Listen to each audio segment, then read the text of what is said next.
Late last night, ESPN announced a massive new deal with the NFL and the WWE. Right before the start of football season, this could be a game changer for the way we watch. So glad we could welcome Will Reeve Hello. to Mornings at 10, here, your first time here, so Yeah. that you could break this all down for us. Yeah, I'm just excited to be here on the 10 o'clock here. This is Yeah. where all the It's a fun fun happens, show. right? But there's a lot of news to get to here. Yeah. This is a massive, massive deal. The NFL preseason kicks off tomorrow. This is unprecedented news that the sports world has been spinning about. So ESPN, which is ABC's sister company under the Walt Disney Company umbrella, is acquiring the NFL Network and other NFL media assets.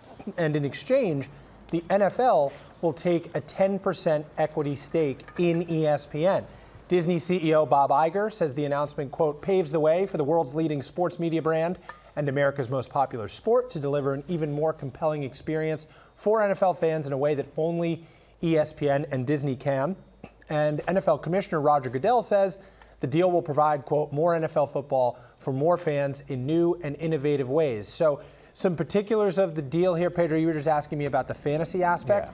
Yeah. ESPN will acquire and integrate the NFL's fantasy football product. So now the ESPN NFL combo will be the official fantasy football for the league. And in a separate but related deal, the NFL agreed to license ESPN content and other IP from ESPN that'll be on NFL Network, which will still exist as an entity. So ESPN now owns and operates the NFL Network and gets to show 3 additional NFL games per season. So that means there's 28 NFL game windows on ESPN and the family of networks. That's a lot of football. Yeah. But the big question everyone's asking, what about Red Zone? I'm a big Red Zone guy. That's how I sit there all day. Football. It's the phenomenally popular, action-packed channel, whips around the league, shows people the most exciting stuff from every game as it happens.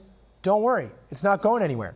ESPN will own the broad rights to Red Zone, like the branding to it. They can make college football Red Zone and college basketball Red Zone and ABC Red Zone if we wanted to. But the NFL will continue to operate Red Zone as we know it, as it has been doing. That's so, interesting. yeah, it should be very interesting. This won't take effect until 2026 if it happens. But in any case, the big stuff, in summation, folks, because I've been talking for a while.